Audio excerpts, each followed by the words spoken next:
Shalom Bapak Ibu, saudara kasih dalam Tuhan. Haleluya, kita bersyukur Tuhan memelihara kita hari demi hari. Saya berterima kasih kepada Tuhan karena suara saya bisa jauh lebih baik daripada minggu lalu selama saya merekam renungan malam ini. Tuhan kita memang Tuhan yang selalu memberikan yang terbaik bagi anak-anaknya.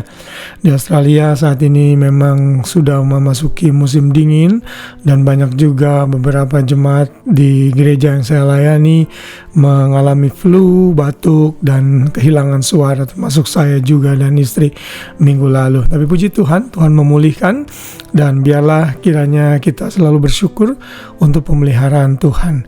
Kita masih terus belajar mengenai bagaimana kita menjadi pribadi yang kokoh berdiri di dalam Tuhan, dan kita sudah belajar banyak hal, dan hari ini kita belajar dengan judul berdiri teguh dalam berbuah.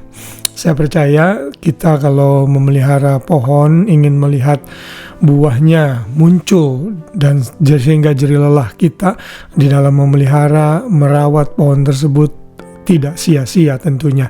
Demikian juga Tuhan, setelah kita menjadi orang percaya, kita harus terus bertumbuh dan hidup menghasilkan buah dalam kehidupan kita. Kita membaca satu ayat, malah dua ayat yang sudah kita seringkali baca dan tentunya renungkan dan sudah tahu mengenai buah roh.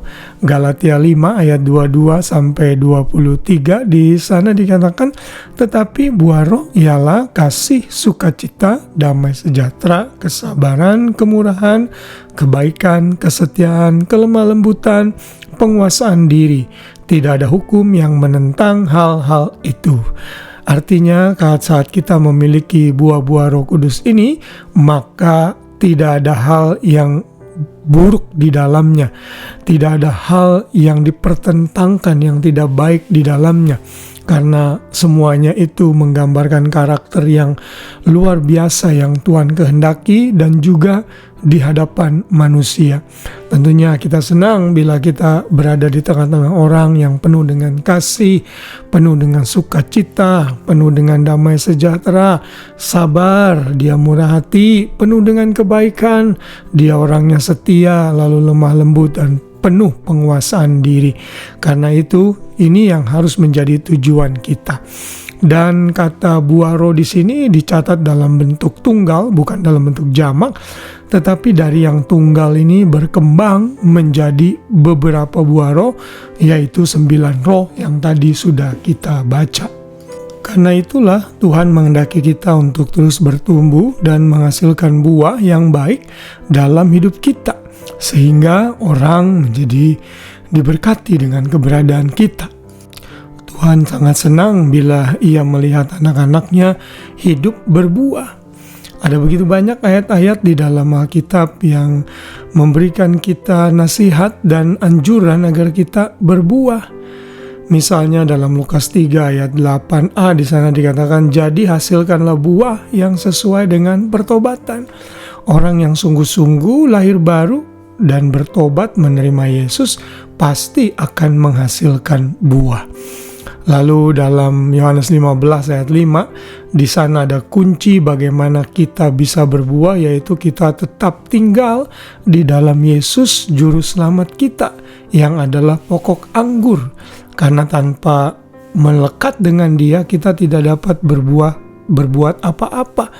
Tanpa melekat dengan Dia, maka kita tidak akan bisa menghasilkan buah. Karena itulah kita harus terus hidup dekat dengan Tuhan Yesus, sehingga buah-buah itu muncul di dalam hidup kita.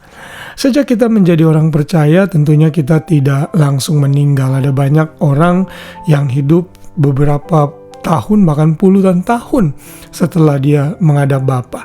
Dan selama kita hidup, kita harus terus hidup menghasilkan buah. Dan demikianlah yang dilakukan oleh Rasul Paulus. Dia memberikan teladan yang sangat baik, di mana hidupnya itu harus selalu berbuah. Bagi dia, hidup itu adalah Kristus dan mati adalah keuntungan. Tetapi jika ia masih harus hidup di dunia ini, dalam Filipi 1 ayat 22, ia mengatakan itu berarti bagiku bekerja memberi buah. Jadi selama kita hidup tidak masalah berapapun usia kita, tidak boleh mencegah kita untuk terus berbuah. Mau yang masih anak remaja baru kenal Tuhan, separuh baya atau orang tua, kita terus bertumbuh selama masih ada hayat di kandung badan dan terus menghasilkan buah-buah pertobatan yang Tuhan kehendaki. Kiranya renungan malam ini memotivasi kita terus untuk menjadi pribadi yang bertumbuh kuat di dalam Tuhan kita, sehingga hidup kita memuliakan nama Tuhan. Selamat malam dan selamat beristirahat, biar kasih Kristus menaungi kita semua. Shalom.